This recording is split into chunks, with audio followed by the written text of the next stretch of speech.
안녕하세요. 집신도 짝이 있고 결혼할 인연도 따로 있다는 옛말이 있듯이 이혼할 사람들도 따로 있나 봅니다. 저는 현재 30대 후반의 여성으로 이혼한 지는 이미 꽤 시간이 흘렀어요. 가끔씩 제 옛날 이혼 이야기를 떠올려보면 이제는 화가 나거나 열불이 나지는 않아요. 이혼 초반에는 떠올리는 것마저도 스트레스라 매일을 명상과 요가로 잡념을 떨쳐내는 데 쓰곤 했죠. 저에게 첫 결혼은 마치 폭풍 같은 것이었어요. 만난 지 6개월 만에 결혼하고 6개월 만에 이혼했으니까요. 그게 가능했던 이유는 저희가 친정아버지의 중매, 맞선으로 만난 사이였기 때문이에요. 요즘에는 맞선 같은 걸 잘 보지는 않지만 저희 아버지는 생각이 좀 옛날 분이시라 좋은 혼처가 있으면 무턱대고 저희 두 자매에게 붙여주려고 했거든요. 저는 생각보다 수동적인 사람이라 중매나 맞선, 소개팅이 그렇게 거부감이 있는 사람은 아니었거든요. 저와 남편이 처음 만날 날은 봄에서 여름으로 넘어가는 꽃피는 계절이었어요. 남편의 직업은 의사였고 저는 일반 회사원이었죠. 아버지는 병원에서 남편을 보고는 결혼하지 않은 걸 확인하고 딸과 맞선을 보라고 권했고 남편이 그에 응해 맞선 자리에 나오게 된 거죠. 어지간히도 딸을 의사와 결혼시키고 싶었던 모양이었어요. 저희는 생각보다 많은 이야기를 나누었고 무엇보다 남편의 적극적인 구애로 만난 지 6개월 만에 결혼을 하게 됐어요. 친구들은 1년을 만나봐야 된다고 말했지만 남편과 아버지는 빨리 결혼하라고 부추기는 바람에 빨리 결혼하게 된 거죠.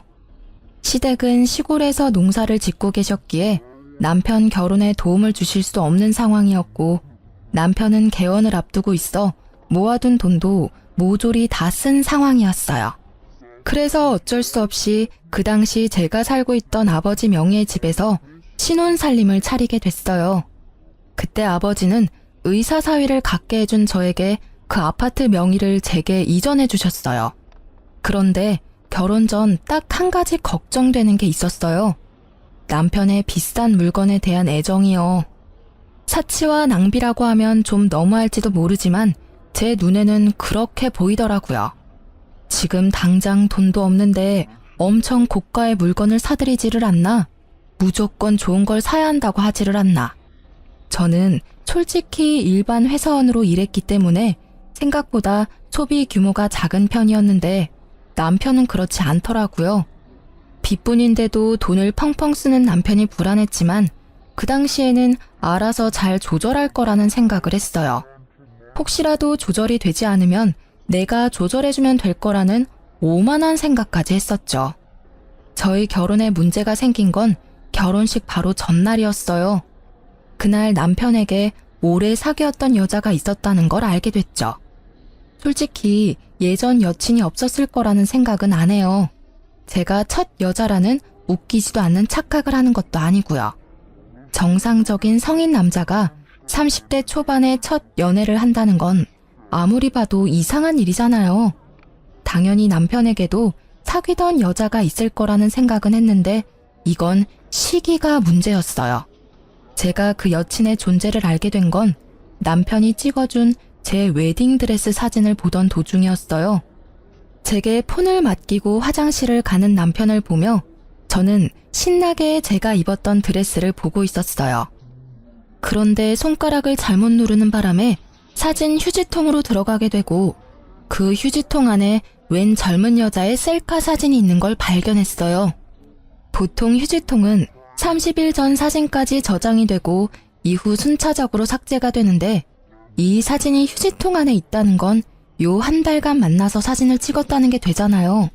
게다가 그 사진첩 안에는 둘이서 팔짱을 낀 사진이나 배경으로 유명 여행지가 찍힌 사진이 많았어요. 아무리 봐도 최근이라는 생각이 들어 남편이 오자마자 그 사진을 들이밀며 말했어요. 이 여자 누구야? 설마 바람핀 건 아니지? 팔짱도 끼고 여행도 같이 간 것 보니까 보통 사이는 아닌 것 같아서 묻는 거야. 진짜 다른 여자 만난 거야? 나랑 사귀면서? 아니야. 그런 오해할까봐 내가 걱정하긴 했는데 이 여자는 예전에 사귀던 여자애야. 헤어진 지는 벌써 오래됐고 나 당신이랑 사귀면서 이 여자랑 관계도 정리했어. 그런데 왜 사진이 최근 거냐고. 사귀지도 않는데 팔짱 끼고 놀러가고 그래? 헤어졌다면서 웃는 얼굴로 사진도 찍고? 아니야. 내가 결혼한다고 했더니 마지막으로 한 번만 함께 여행 가달라고 해서 같이 가준 거야. 그것도 친구로서 부탁하는 거라고 하는데 어떻게 그걸 못 간다고 할 수 있어? 게다가 얘랑 6개월 전에 헤어져서 그동안 한 번도 만나지 않다가 청첩장 주려고 연락한 거야. 혹시 안 나가면 나쁜 짓 할까봐 같이 여행 가준 거고. 정말 맹세코 나한테는 당신뿐이거든. 그런 오해받는 것도 정말로 마음의 상처라고. 그럼 사진은 왜 남겨둔 거야? 삭제하고 지워버리면 끝인데 왜 내가 이걸 보도록 만들었냐고. 정말로 신경을 안 써서 그랬어. 나도 어제 부랴부랴 사진 확인하고 버렸거든. 내가 진짜로 이 여자랑 사귀고 있었으면 그런 사진을 남겨둘 리 없잖아. 정말로 떳떳하지 못한 여행이었으면 사진을 내 폰으로 찍었을 리 있겠어? 그제야 저희의 짧았던 만남이 실감됐어요. 이래서 친구들이 길게 만나보라고 한 거였구나. 그런데 지금 당장 파혼하기도 어려운 일이었거든요. 일단 친정에서 특히 아버지의 의사 사위에 대한 자랑스러움이 워낙 컸거든요. 온 동네방네 돌아다니며 소문을 다 내셔서 지금 파혼을 결정하면 아버지 얼굴에 먹칠을 할 것 같았어요. 그리고 사진을 유심히 보니 사진 속 옷이 제가 남편을 만나기 전에 초봄인 것처럼 보였어요. 그래서 최대한 단순하고 편하게 생각하기로 했어요. 이제 곧 결혼할 남자를 의심하는 건 좀 아닌 것 같다고요. 사진을 간직했다면 모를까. 사진을 삭제까지 한 남자가 설마 바람을 피고 있을까 하는 생각으로요. 다만 남편에게는 단단히 일러두기로 했어요. 있지, 나는 다른 건 다 용서해도 바람은 절대로 용서 안 해. 남자의 바람은 나한테는 이혼 1순위거든. 나는 내 사람을 남과 나누고 싶은 마음도 없어. 그러니까 당신은 절대로 외도 생각하지 마. 만약 그렇다면 나는 무조건 이혼할 거야. 아버지가 뭐라고 하든. 그럼 당연하지. 나도 바람 피는 사람은 싫어. 그런 더러운 짓을 하는 사람을 믿을 수가 없잖아. 평생의 반려를 배신하는 행동은 절대 안 할 거니까 꼭 믿어줘. 나한테는 정말로 당신뿐이거든. 전 여친한테도 벌써 말했어. 호호 할아버지가 돼도 나는 우리 와이프뿐이라고. 저는 그 말에 남편을 믿기로 했어요. 물론 마음의 의심은 좀 남아있었지만 남편은 무척 세심하게 저를 챙겨줬거든요. 바람을 필 수 있는 시간적 여유도 없어 보였고 저와 있는 시간을 무조건 만들어줬기에 의심을 없애버리고 안심할 수 있었어요. 그렇게 평화로운 결혼 생활이 될 거라고 생각했는데 그리 쉽게 넘어가지는 않더군요. 그날에는 남편이 집에 없었어요. 1박 2일로 남자 동기들과 낚시 여행을 가는 날이었거든요. 한 달에 한 번씩 또는 2달에 한 번씩 꼭 가는데 저도 처음에는 의심해서 따라간 적이 있었는데 정말로 친구들끼리만 모여 노는 자리였어요. 몇 번 따라가고 난 뒤부터는 괜히 의심하는 것 같아서 따라간 적 없었어요. 그날은 인쇄할 게 하나 있었는데 퇴근한 후에 연락을 받은 거라 집에서 인쇄를 하려고 했어요. 저는 집에서 컴퓨터나 노트북을 잘 쓰지는 않거든요.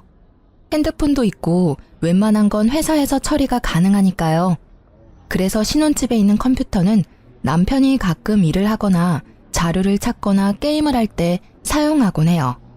컴퓨터가 잠겨져 있지 않아서 정말 아무 생각 없이 남편 컴퓨터를 열고 자료를 다운받았어요. 그런데 다운받은 자료가 없더라고요. 어딜 갔는지 모르고 이래저래 뒤지다가 메모장으로 된 파일을 모두 열어보게 됐죠. 그러다가 발견한 거예요. 남편의 카톡 대화 내용이 저장된 문서. 얼마 전 남편은 새로운 폰으로 바꿨는데 그때 이걸 백업하느라 컴퓨터에 저장해둔 대화 내용인 듯 보였어요. 상대방 이름은 동기 춘식이로 되어 있었는데 생각 없이 내용을 훑다가 저는 눈알이 돌아가는 줄 알았어요. 그 대화의 주인공은 춘식이가 아니었어요. 당연히 남자일 거라고 생각했던 대화의 주인공은 여성이었죠. 그걸 대화만으로 어떻게 알았냐고요?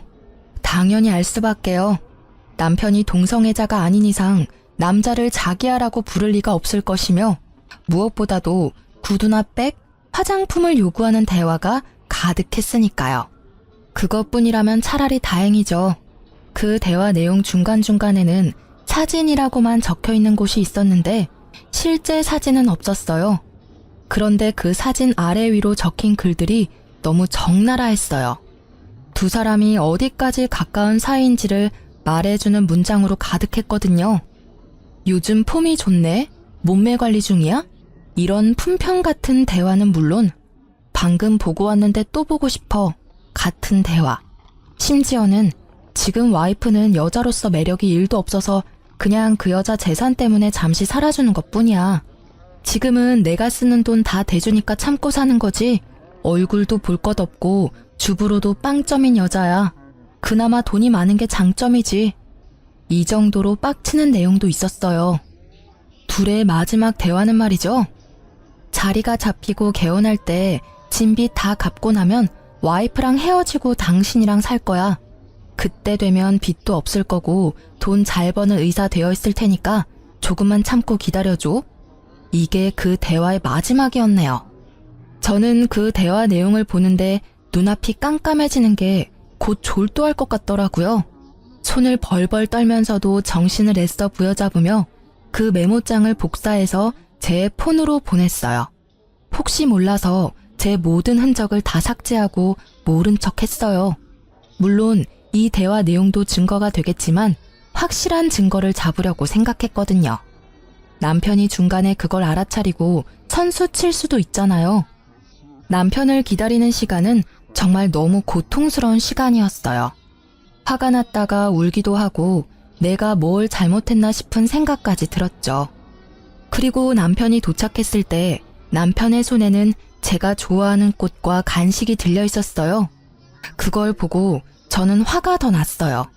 제 비위를 맞춰 돈이나 뜯어내려는 이 남자를 지금 당장 내쳐버리고 싶었어요. 당장이라도 그 여자가 누구냐고 물으려고 했는데 아주 잠깐 그런 생각이 들었어요. 내가 이혼해주면 나랑 헤어지고 그 여자랑 잘 살겠지? 하는 생각이요. 이번에 내게 진실을 말하고 용서를 구한다면, 그 여자와 모든 관계만 끊어준다면 나중에 후회할지라도 지금 딱 한 번만 눈 감아주기로 생각했죠. 요즘 많이 바쁜 것 같네. 혹시 나 놔두고 바람 피는 건 아니지? 나한테 이렇게 잘해주는데도 당신 너무 바쁘니까 걱정되고 그래. 그 말을 꺼내고도 마음속으로는 제발 미안하다고 이야기해주길 바라는 제가 있었어요. 그럴 일 없어. 자기가 요즘 예민한 거야. 나한테는 당신뿐이니까 걱정하지 마. 알았지? 당신 좋아하는 마카롱이랑 장미꽃도 사왔어. 이거 보고 기분이 좀 좋아졌으면 좋겠는데. 궁금한 게 하나 있는데 당신은 나 어디가 좋아서 결혼하자고 한 거야? 특별히 예쁜 것도 아니고 음식을 잘하는 것도 아니고. 어디가 좋냐니. 난 당신이 상냥한 게 좋아. 내가 가끔씩 하는 어려운 부탁이나 요구도 다 들어주잖아. 이렇게 한 달에 한 번 친구랑 1박으로 놀러 갈 수 있는 남편은 거의 없지. 안 그래? 당신이 착해서 내가 이렇게 복에 겨운 생활을 하는 거니까.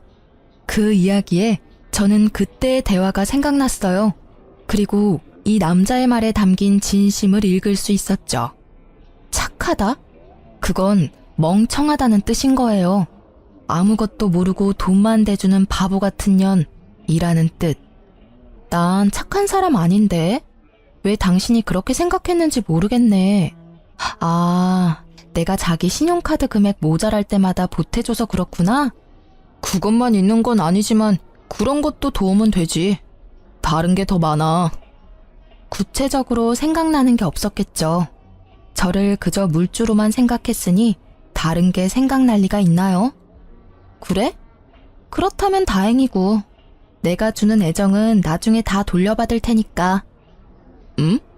그게 무슨 소리야? 내가 자기한테 빌려준 돈들 어차피 자기가 돈 많이 벌면 나한테 갚아줄 거잖아. 안 그래? 솔직히 우리 집은 아버지가 돈이 좀 있어서 그렇지. 나 자체는 가진 게 크게 없잖아. 그러니까 나도 의사 남편 덕 좀 보겠다는 거지. 그건 걱정 마. 그때가 되면 다 알아서 해줄게. 당신한테 지금 신세지고 있는 것도 그때쯤에는 다 갚아줄 거야. 고생시키지 않고 호강시켜줄게. 아버지도 의사사위 좋아하셔. 나중에 아버지가 가진 재산도 동생이랑 나랑 반반 나누는 거 알지? 얼마 전에 회갑 앞두시고 재산 정리하시는데 생각보다 많으시더라고. 아버지가 자기 죽고 나면 이 돈 정확하게 반반 나눠서 준다고 나한테 의사 남편 잘 보필하라 하시더라고. 이 말은 당연 거짓말이었어요. 그런데 눈앞의 남자는 침을 꼴깍 삼키더라고요. 어지간히도 제가 던진 미끼가 먹음직스러웠나 보더라고요. 장인어르신도 참, 우리는 그런 거 없이도 잘 지낼 건데, 그렇지? 그렇지. 우리 잘 지내보자. 그리고 결혼식 전에 내가 한 이야기 기억하지? 난 바람 피는 사람이 이혼 사유 1위야. 바람만 피지 않으면 내 마음의 변화는 없을 거야. 저는 남편의 얼굴을 봤어요. 전혀 찔리는 구석도 없이 태연한 그 얼굴. 거짓말과 거짓 행동이 몸에 밴 그런 만들어진 미소였죠. 잘 알지. 나도 앞으로도 계속 노력할게. 우리 좋은 부부 사이가 되자. 알았지? 좋은 부부 사이는 무슨 돈에 눈이 먼 욕심쟁이 주제에. 남편의 말에 진짜 뜻이 보이기 시작하니 하나부터 10까지 제게 거짓말을 한 것들이 떠오르더라고요. 저는 이놈을 용서할 수 없었어요. 그래요, 이놈. 사람이 아닌 놈이죠. 이혼을 결심한 저는 남편의 뒤를 캐어 증거를 더 모으기로 했어요. 이때 저는 결혼과 함께 퇴사를 한 직후였기에 전업주부로 집안일만 하는 중이었으니 시간은 남아 돌았죠. 제 폰에 옮긴 메모장을 정독하며 두 사람의 패턴을 정리했어요. 어디에서 자주 만나는지, 무엇을 자주 하는지, 그리고 두 사람의 대화에서 특정 장소가 자주 언급되는 걸 발견하고 저는 그곳으로 가서 상간녀의 모습을 확인하기로 했어요. 하루, 이틀, 사흘, 그렇게 일주일이 지나고 남편이 내게 친구와 회식이 있어 늦는다는 문자를 보내왔어요. 그리고 저는 얼마 뒤 제 눈앞에 보이는 남편의 모습을 보며 오늘 상간녀를 볼 수 있을 거라고 확신했죠. 그리고 역시 상간녀가 모습을 드러냈어요. 그 여자의 얼굴을 보고 저는 더 놀라고 화가 났어요. 남편과 오랫동안 만났다가 헤어졌다는 결혼식 직전에 제게 들킨 전 여친이었거든요. 소리라도 지르며 당장 뛰어가고 싶은 것을 꾹 참았어요. 참을수록 복수는 속이 시원하겠죠. 지금 당장은 바람난 남편 뒤나캐는 못난 여자처럼 보일 테니까요. 죽어도 그렇게 보여주기 싫었어요. 잘못은 남편 놈과 저 상간녀가 했는데 말이죠. 저는 그 뒤로도 그 여자의 뒤를 캐기 시작했어요. 그렇게 여자를 쫓아다닌 지 3일 만에 그 상간녀가 만나는 사람들을 보다가 아주 좋은 복수 방법이 생각났어요. 저는 그 자리에서 제 여동생에게 전화를 걸었어요. 그리고 이렇게 말했죠. 상견례 날 10분 정도 늦게 갈 거라고 말이죠. 사실 여동생은 그 다음 주에 상견례를 앞두고 있었어요. 여동생이 시집가는 그 집안도 교육자 집안으로 아버지가 좋아할 만한 교양 있는 분들이셨죠. 자기야, 내가 오늘 중요한 날이니까 시간 비워두라고 했지? 오늘 일정 있던 건 아니었어? 오늘은 일정 없어. 근데 오늘 무슨 날이야? 그건 도착할 때까지 비밀인데. 일단 정장도 입고 좀 꾸미고 와. 알았어. 어디 좋은 데 갈 거야? 싱글벙글 웃는 남편은 좋은 곳에 간다고 생각한 것 같더라고요. 격식 있는 옷을 입어야 입장이 가능한 곳이라고 생각했나 봐요. 저는 차에 타고는 일부러 내비에 주소를 입력하지 않고 직접 어디로 가야 하는지 방향을 알려줬어요. 남편은 귀찮아했지만 별말 안 하고 잘 따라왔어요. 남편은 이상하게 생각한 듯 했지만 그래도 무사히 상견례 장소에 도착할 수 있었죠. 제가 도착한 시간은 본래 상견례 시간보다 10분 정도 늦은 시간이었어요. 가게 룸에 모든 가족이 들어가 있는 걸 확인하고 안으로 들어갔어요. 남편에게는 들어가기 직전에 말해줬죠. 오늘 내 동생 상견례 있어서 온 거야. 뭐? 처제 상견례? 당신이 그걸 왜 비밀로 한 거야? 하고 애써 웃는 남편의 모습이 뭔가 찝찝해 보이더라고요. 아무래도 상간녀가 이번 주 상견례 있다고 이야기한 모양이더라고요. 이럴까봐 미리 이야기 안 한 건데 이때는 정말 다행이라고 생각했어요. 주인공이 다 모이지 않으면 안 되잖아요. 저와 남편이 들어가자 사돈 될 사람들 가족이 앉아 있더라고요. 그리고 그 자리에 상간녀도 앉아 있었죠. 제 여동생의 예비 신우였던 상간녀가 이내 제 남편을 발견하고는 얼굴에 핏기가 사라졌더라고요. 저는 제 옆에 선 남편을 보았어요. 남편 역시 무척 경직된 얼굴로 표정을 숨기지 못하더라고요. 여동생이 자리를 정해줬는데 하필 상간녀 바로 앞자리가 남편 자리더라고요. 서로 눈도 못 마주치고 삐걱대는 모습이 제 눈에는 얼마나 잘 보이던지. 이쪽은 저희 언니예요. 그리고 그 옆에 있는 사람이 저희 형부예요. 동생이 저희를 소개해주고 나서 저는 인사를 드렸죠. 그쪽 부모님께 공손히 인사한 후 저는 상간녀의 얼굴을 일부러 빤히 쳐다봤어요. 상간녀도 이상하다는 생각이 들었는지 제 눈을 피하더라고요. 안녕하세요. 근데 그쪽 여동생분은 제가 어디서 뵌 것 같은데. 저는 모르겠는데요. 아마 다른 사람과 착각하신 것 아닐까요?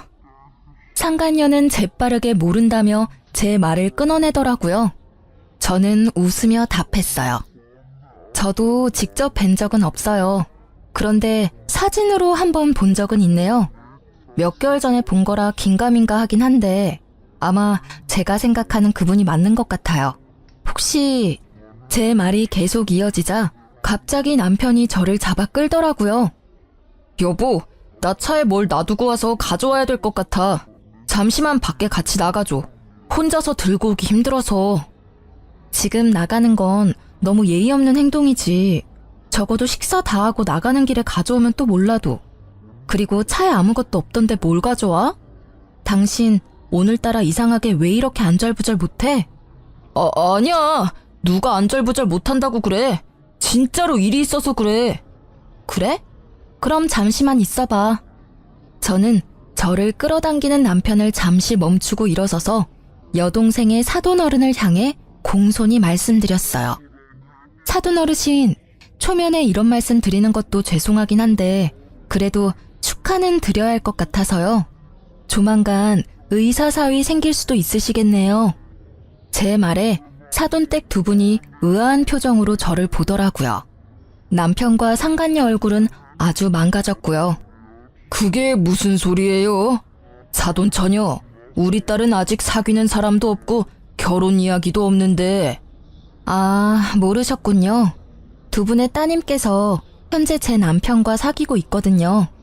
저와 만나기 전부터 저와 결혼한 지금까지 매주 매달 지속적으로 만나고 있어요. 게다가 이 남자는 저와 헤어지고 그쪽 따님과 결혼하고 싶다네요. 의자가 뒤로 넘어지는 소리가 들리고 저희 아버지의 고함 소리가 들렸어요. 대체 그게 무슨 소리야? 최서방이 뭐를 어째? 양가 부모님이 모두 놀랐지만 저희 친정아버지는 곧 숨이 넘어갈 만큼 놀라고 말았죠.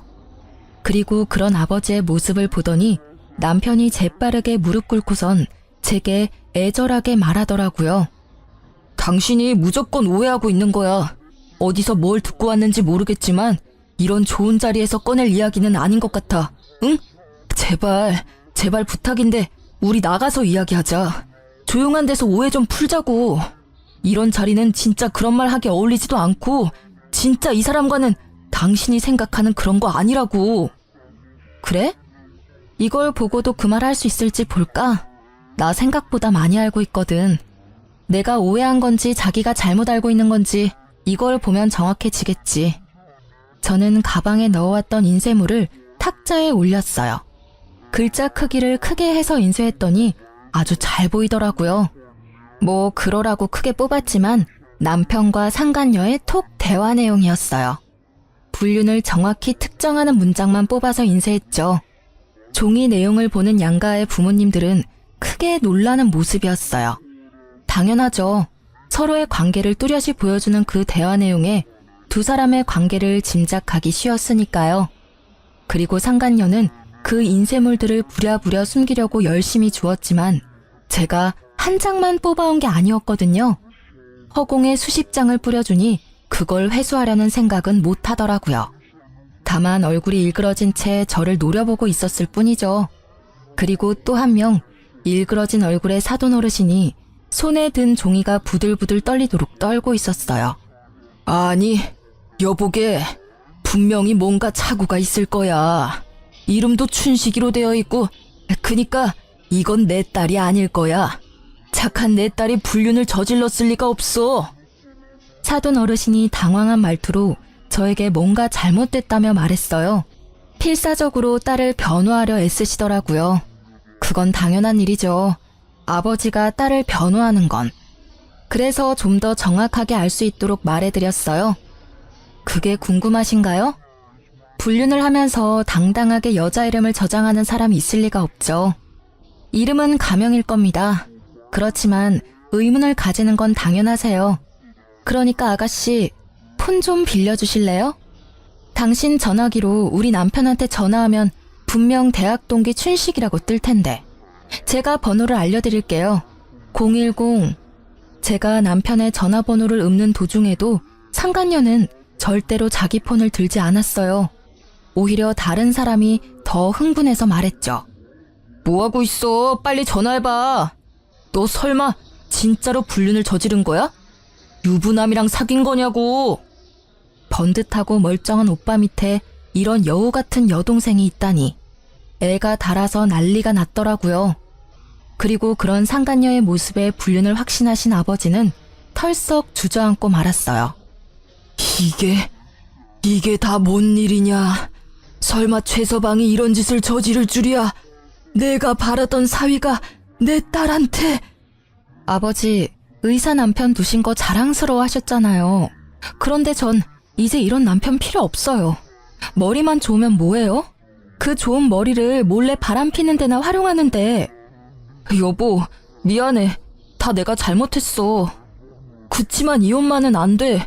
그러니까 제발 부탁이야. 내가 뭐든 할 테니까 제발 이혼한다고는 말하지 마. 내가 다 설명할게. 하나부터 10까지 당신이 충분히 이해할 수 있도록 내가 설명할 테니까 제발 밖에 나가서 이야기해. 남편은 그 자리에 무릎을 꿇으며 제게 매달리더라고요. 미안한데 나는 당신 ATM기가 아니거든? 그러니까 오늘부로 내 집에서 당장 나가. 사실 그 톡 대화 내용 나 다 봤어. 당신이 폰 바꾸기 전에 백업해둔 예전 내용까지 싹 다. 이런 대화를 보고 제정신으로 당신이랑 계속 만날 수 있겠어? 돈 때문에 결혼했다는데 내가 왜 당신이랑 같이 있어야 하는데? 어차피 나랑 이혼할 생각이었다면서. 생각한 것보다 더 일찍 헤어져 준다니까? 그 후에 둘이서 콩을 볶든 깨를 볶든 행복하게 잘 살면 되잖아. 왜 결혼 도중에 사람을 바보 만드냐고. 6개월 만에 결혼하자고 졸라서 할 만큼 우리 집 돈이 탐났어? 그런데 어쩌지? 나는 이제 더 이상 그 돈 못 주는데. 다른 데서 알아봐 이제. 아니야, 진짜 오해야. 그 뒤로 우리 진짜 만난 적 없고 나는 당신뿐이라고. 당신 없으면 나는 안 돼. 나 진짜로 당신 돈 때문에 만난 거 아니야. 그냥 그건 헛소리가 나온 거고. 그래, 술 취해서 그랬나 봐. 나는 기억도 안 난다고. 나 진짜 이혼 못해. 왜? 얼굴도 못생겼고 주부로도 못 쓰는 여자가 뭐가 중요해서. 아, 여전히 돈 때문이니? 그렇다면 이제는 저 여자한테 달라고 하면 되잖아. 왜 나한테 달라고 그래? 그리고 분명히 말하는데 내가 내 돈은 다 돌려받을 거야. 위자료는 물론 상간녀 소송도 걸 거야. 위자료 싹 다 받아먹을 거고 내가 당신한테 사준 것들은 고스란히 놔두고 가야 될 거야. 가져가고 싶으면 돈 내고 가져가던가. 저는 매달리는 남편을 뿌리치고 상간녀를 보고 말했어요. 그리고 잘 들으셨죠? 당신한테도 소송 걸 테니까 그렇게 알고 있어요. 이렇게 좋은 자리에서 소송 이야기해서 좀 그렇지만 결혼은 집안끼리의 결속이잖아요. 언니 남편과 불륜을 저지른 상간녀가 시누이라니 그게 무슨 막장 드라마냐고요. 동생에게는 정말 미안해서 얼굴을 못 들겠네요. 잘못은 저 두년놈이 저질렀는데 왜 저와 제 동생, 가족들이 고통받아야 하는지 모르겠어요. 동생에게 처음 이 이야기를 했을 때 동생은 과하게 충격받았어요. 그렇지만 신우이로 그 상간녀를 대해야 한다는 걸 알고는 이 결혼에 대해 다시 생각해보기로 했어요. 애초에 그 남자도 아버지의 중매로 알게 된 사람이었거든요. 저도 오빠 결혼은 다시 생각해볼게요.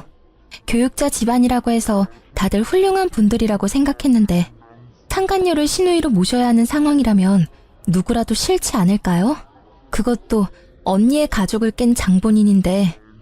동생이 결혼을 하지 않겠다고 말하자마자 친정아버지가 버럭 소리쳤어요.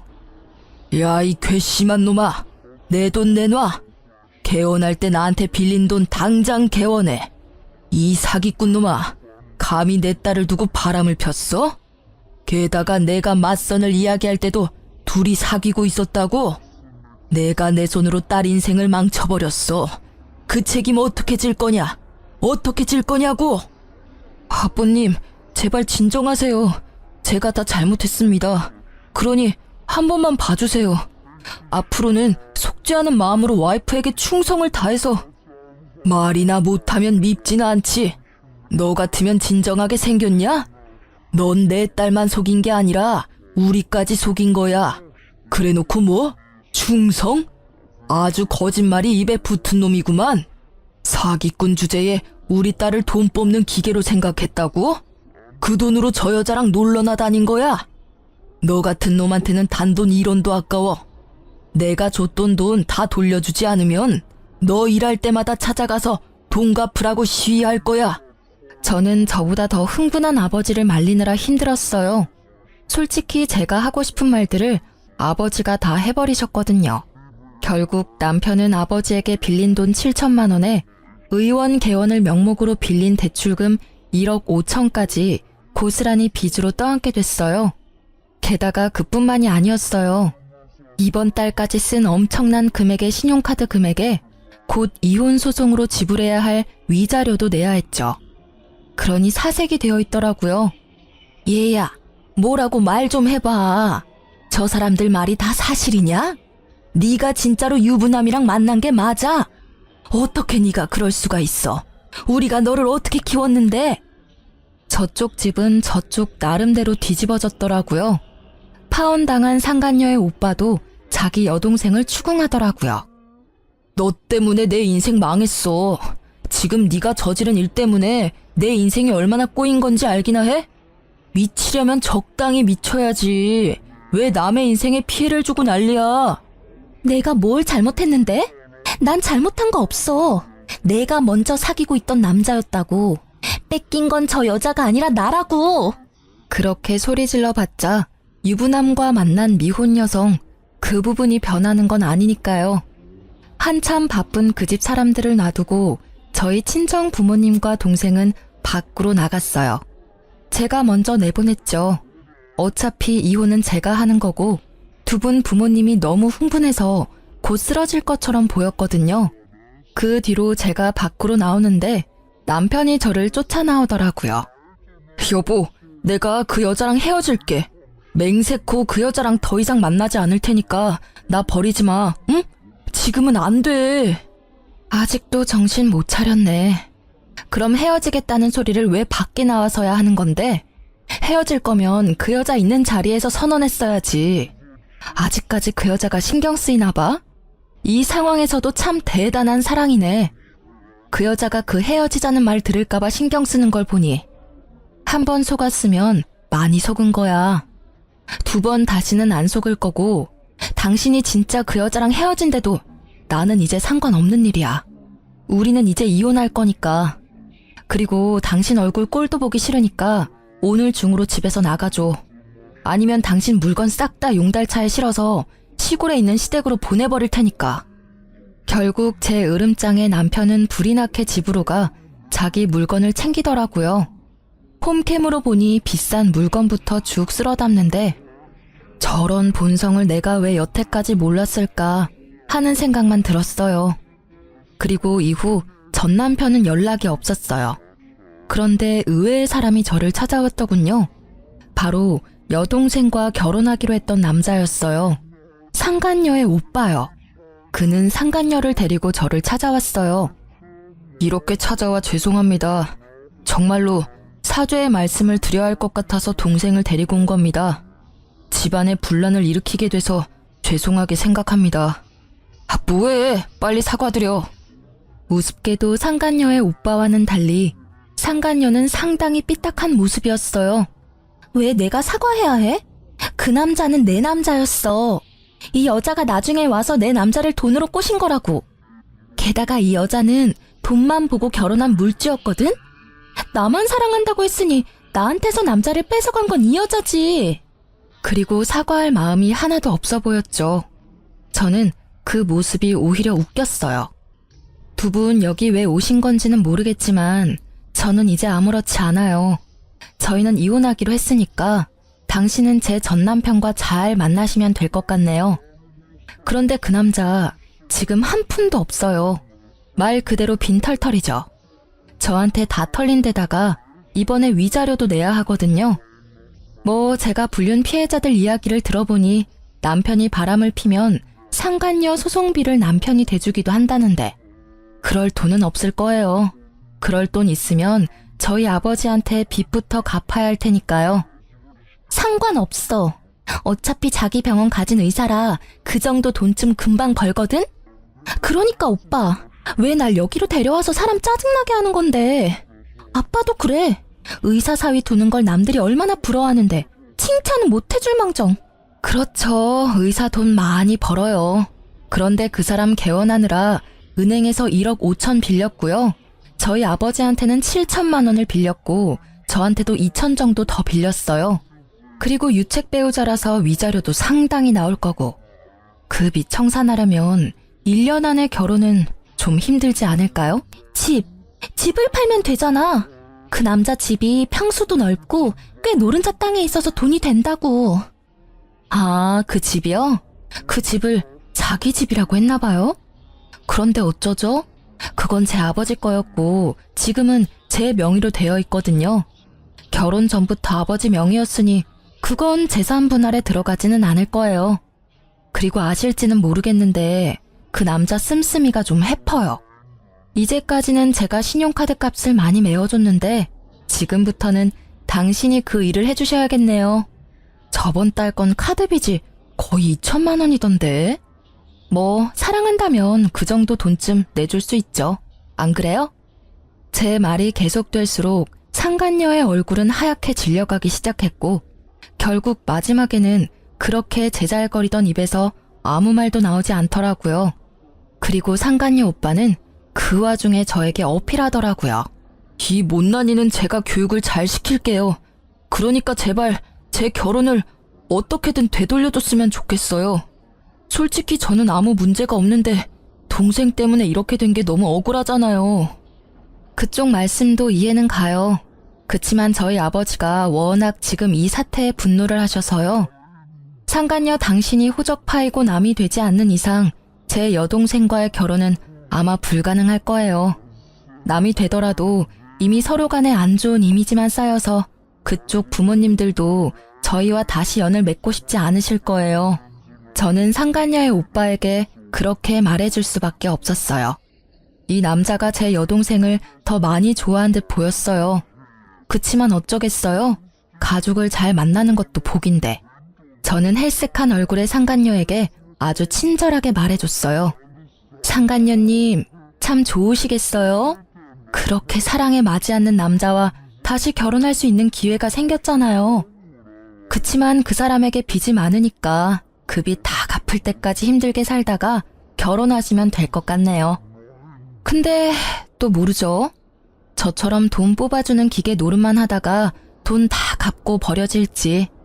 그건 그때 가봐야 아는 거니까 지금을 즐기세요. 이제 그 남자 솔로거든요. 뭘 해도 법에 걸리지 않잖아요. 그쵸? 제 말에 상간녀는 기분이 상한 듯 자리를 박차고 나가고 상간녀의 오빠도 부랴부랴 동생을 따라 나가더군요.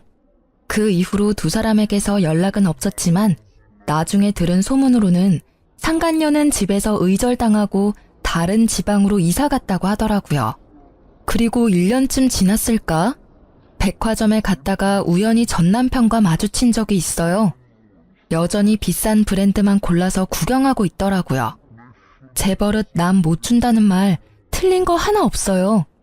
아직 저와 아버지 빚을 다 갚지도 못한 주제에 고가의 물건을 사는 버릇은 고치지 못했더라고요. 일부러 다가가 아는 체 했어요. 이런 곳에서 다 보네? 잘 지냈어? 그랬더니 제가 들고 있는 봉투부터 보더라고요. 결혼 시절 전 남편이 갖고 싶다며 노래를 부르던 그 고가의 시계였거든요.